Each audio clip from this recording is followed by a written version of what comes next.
संहिता 107 और उसका 8वां वचन। लोग यहोवा की करुणा के कारण और उन आश्चर्य कर्मों के कारण वह जो मनुष्यों के लिए करता है उसका धन्यवाद करें। 15वां वचन। लोग यहोवा की करुणा के कारण और उन आश्चर्य कर्मों के कारण जो मनुष्यों के लिए करता है उसका धन्यवाद करेंगे। फिर 21वां वचन, फिर 31वां वचन। ये सब एक ही बात को दोहराती हैं। उसकी करुणा के कारण, उन आश्चर्य कर्मों के कारण मनुष्य उसका धन्यवाद करें। प्रतिदिन जो परमेश्वर भला है, परमेश्वर की दया का हाथ मेरे ऊपर है, परमेश्वर ने मुझे आशीष दिया है, उसकी भलाइयों के द्वारा मैं आकर्षित हुआ हूं। कुछ भी नहीं है तो तभी लगातार ऐसे बोलते रहोगे। मैं कहता हूं ये भलाइयां आपकी जिंदगी का भाग बन जाएंगी। माचिस के लकड़ी को अगर आप ऐसे जलाओगे तो तभी आएगा आग। पहले आग जलने दो फिर मैं करता हूं, नहीं आएगा। स्तुति और धन्यवाद जो है उस माचिस की लकड़ी की तरह है। तुम उसको जलाते रहोगे तो अपने आप भलाइयां आती रहेंगी। प्रतिदिन कहिए परमेश्वर भला है और वह मेरे लिए भली चीजें रखता है। उसकी भलाई को मैं प्रतिदिन रुचि करता रहता हूं। लगातार बोलते रहोगे तो मैं कहता हूं जिंदगी में भलाइयां एक भाग बन जाएगी।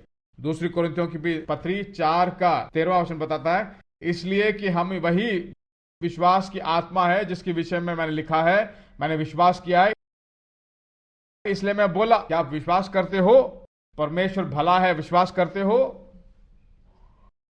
विश्वास करते हो तो उसको बोलना है, प्रतिदिन बोलना है। जब बोलोगे, अक्सर नहीं, हर परिस्थिति में, हर वक्त कुछ भी भलाई की तरह नहीं है।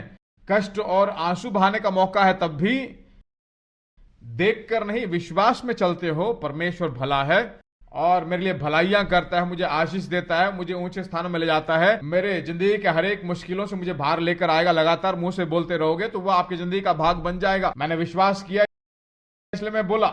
इसी बात को पेशेंट ट्रांसलेशन में मैं बताना चाहता हूं, बीच से बताता हूं। First I believed, then I spoke in faith. पहले मैंने विश्वास किया, फिर मैंने विश्वास में बोला।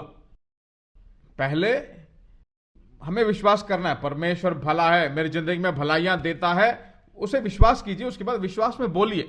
क्यों इतना मैं बोलता हूं? क्योंकि लोगों को आज जो है परमेश्वर भला है, आशीष देगा, बढ़ाएगा, प्रशंसित करेगा, ऐसी सोचे नहीं है। कुछ बातों को विश्वास करने में रुकावट है मन में, तो कितनी प्रतिज्ञाएं है ना, वचन है ना, उन वचनों को खोजिए। परमेश्वर ने जो उसे प्रेम करते हैं अपने लोगों को आशीषों को ढेर बना देता है। ऐसा बोलते रहोगे तो विश्वास सुनने से आता है और वह विश्वास अंदर आने के बाद, first I believed then I spoke in faith. पहले विश्वास कीजिए।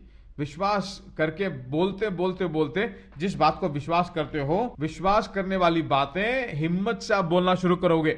1000 लोग जो है उल्टा बोले, अगर वो बिल्कुल आपके विश्वास का उल्टा बोले, उस बीच में भी मैं भलाइयों को अनुभव करूंगा। परमेश्वर भला है, मेरी जिंदगी में भलाई करेगा, मेरे परिवार के लिए भलाई करेगा, मेरे बच्चों के लिए भलाई करेगा, मेरी आर्थिक स्थिति में भलाई करेगा। उसको बोलते रहोगे तो मैं कहता हूं जो आप बोलते हो वो आपकी जिंदगी का एक भाग बन जाएगा। उसने जो कुछ भी बोला वैसा ही होगा, ऐसा लिखा है ना। आप जो बोलोगे वैसा का वैसा ही होगा। परमेश्वर भला है बोलिए, भलाइयों को देगा बोलिए, वो चीजें आपकी जिंदगी में एस्टैब्लिश हो जाएंगी। एस्टैब्लिश हो जाए तो उसको कभी उखाड़ नहीं सकते। एक पेड़ को लगाते हैं, जब तक वो बीज है तब तक जो है, अगर वो छोटा सा पौधा आता तो उखाड़ सकते हैं, पर उसको लगाकर 20 साल हो गया तो वहां उखाड़ नहीं सकते क्योंकि वो एस्टैब्लिश हो गया है। ठीक उसी तरह वचन को सुनते हो, वचन आपके हृदय में, आपकी सोचों में जड़ पकड़ लेता है तो मैं कहता हूं उस तरह की जिंदगी में जो है कभी हिले नहीं जाओगे।